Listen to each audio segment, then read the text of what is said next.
দেশপ্রেমকে সর্বোচ্চ গুরুত্ব দিতে হবে।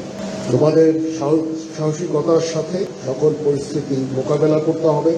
তোমরা প্রতিনিয়ত নিজেদের সক্ষমতা এবং পেশাদারিত্ব বৃদ্ধি করতে সচেষ্ট থাকবে।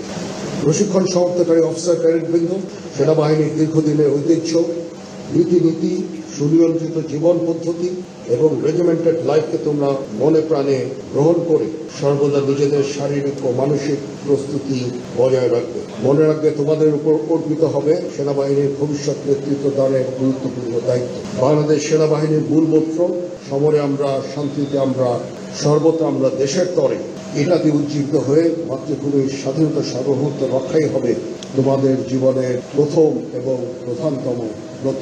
সেনাবাহিনী এমন একটা প্রতিষ্ঠান যেখানে শৃঙ্খলা প্রধান চালিকা শক্তি। এখানে সকল বিষয় নির্ধারিত নিয়ম, প্রথা ও অনুশাসন দ্বারা পরিচালিত হয়ে থাকে। যে কোনো বিষয়ে চূড়ান্ত সিদ্ধান্ত নিতে নিজের বিবেকের দ্বারস্থ হবে। তোমরা ভুলে যাবে না, তোমাদের গড়ে তুলতে দেশের খেটে খাওয়া মানুষের অনেক অবদান রয়েছে।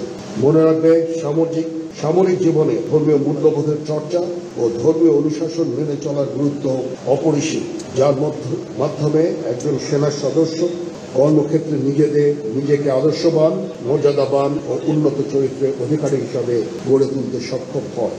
প্রিয় ক্যাডেটবৃন্দ, মনে রাখবে, তোমরা প্রশিক্ষণ শেষে নতুন জীবনে পদার্পণ করছো। সেখানে তোমাদের দায়িত্ব কর্তব্য অনেক বেশি। তোমরা অধীনস্থদের প্রতি সহানুভূতিশীল হবে এবং তাদের ভালো মন্দের প্রতি খেয়াল রাখবে। সর্বদা অধীনস্থদের সুপ্রশিক্ষিত করে গড়ে তুলবে এবং তাদের সামনে নিজেকে উদাহরণস্বরূপ উপস্থাপন করবে। তোমাদের প্রশিক্ষণের দক্ষতা বৃদ্ধির জন্য সর্বদা সচেষ্ট থাকবে। তাহলেই তোমরা কর্মক্ষেত্রে সফল হতে পারবে। উপস্থিত প্রশিক্ষণার্থীবৃন্দ, তোমাদের প্যারেড আজকে আমাকে মুগ্ধ করেছে। এই জন্য তোমাদের আন্তরিক ধন্যবাদ জানাচ্ছি।